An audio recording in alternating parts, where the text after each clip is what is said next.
Alex, thanks for joining us. I'm Paul Carroll, the editor-in-chief at ITL, and your title is? CEO of TokenEx. Okay, which is a little bit of an anomaly around here because you are a 10-year-old company, not a startup, right? Correct, yes. So you have some battle scars, and you've seen sort of the wave of thinking change a little bit about cyber? Battle tested, I'll put it that way. It's been fun to be a part of that conversation. So tell me if I'm wrong, but to me, cyber has become a very hot topic, and it seems to me that people have had the uh-oh moment where they've realized it's a problem. Mm-hmm. The first reaction with insurance companies was to think about insurance, mm-hmm. and now people are realizing that, in fact, a lot of what you need to do is help companies prevent the problem in the first place. Mm-hmm. Does that sound right? And if so, how far along do you think we are in helping people figure out how to really address the problem? That's the exact correct way to frame that up. Is, the data breaches continue to happen. They keep on happening, and they using traditional technologies, it's not working. So looking at the types of controls you can put in place to protect data is what we're talking about, and the conversations are actually very quickly moving into how do we get beyond encryption into things where we're minimizing data that we have in our environment. We're tokenizing data and pulling it out of our environment and pushing it somewhere else, so we're alleviating the risk and the burden of having that data in our environment. That is not I don't think that's a very native thought within the insurance industry, but as we're having conversations here, they're adopting that mindset of, what would be great is if we could just get the sensitive data out of our customers' environments, our insured's environments, so we don't have to worry about what happens if a data breach occurs, because there's no data there anymore. Right.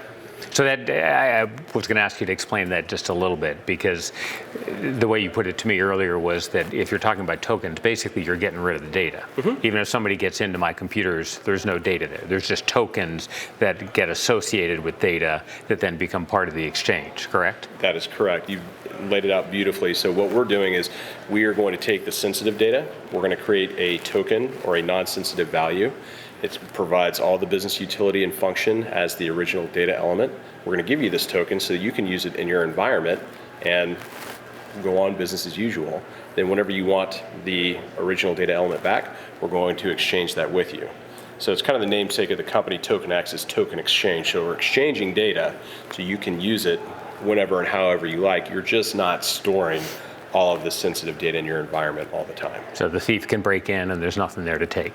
Correct. You've taken the insult away from the injury. Okay.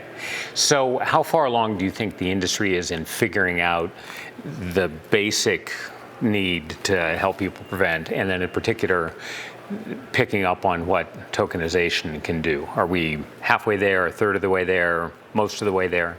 In the privacy space, I'd say it's a fledgling concept still. So if you look at the payment card industry, for example, they have their payment card industry data security standard that says get rid of the data, descope your environment.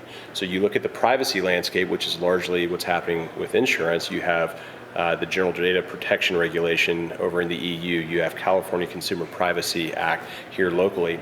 These are things that have just come out within the last year or two. So if you follow the breadcrumbs of what happened with the payment card industry and protecting that data, and with the insurance industry, with these new privacy regulations coming out, it's going to take a little while for everybody to adjust and reassess their strategies around de-risking their environment.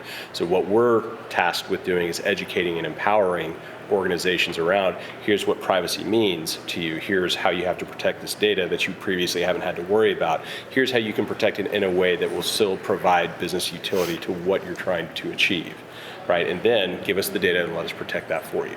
So with that in mind, what's the best conversation you've had so far at this show? The best conversation that we've had so far at the show was this morning with AIG, and that was around, well, this is really interesting, TokenEx. You all are providing us a solution that we can use on our own data that we're storing. You're also providing us a solution that we can put alongside our cyber insurance offerings. So offer cyber insurance here. If you use TokenEx, we can give you some sort of discount, right? Because now there's no data, so their risk is absolved. Right. And then beyond that, just future kind of partnering opportunities. So it was really neat to have that light bulb go off and during the conversation of, wow, TokenEx is providing a solution that allows cyber insurance to be provided without all the downside, because data breaches are huge. You look at the hundreds of millions of dollars from British Airways to Marriott to Equifax that people have had to spend to recover from these breaches, well, it's not them who's paying it. It's the insurance company. So how do we help the insurance company? And this is a solid solution for it. Okay, and this may be an unfair question, but I'm a journalist. I ask unfair questions. So other than TokenEx, what's the most interesting company you've become acquainted with at this show? So I believe it's Inovio. We spoke with their head of product earlier and looking at the ecosystem that they're creating for sharing data between different organizations. It was interesting because they basically created a innovation platform that they can stack modules on top of. They can partner with people. And so you look at these types of platforms that enable communication, the sharing of information, and that's, in my mind, the most interesting technology and conversation that I've had is their strategy and their vision into the future. Okay, Inovio and AIG and TokenEx. Thank you All right, very thanks. much. Appreciate it. Have a good day.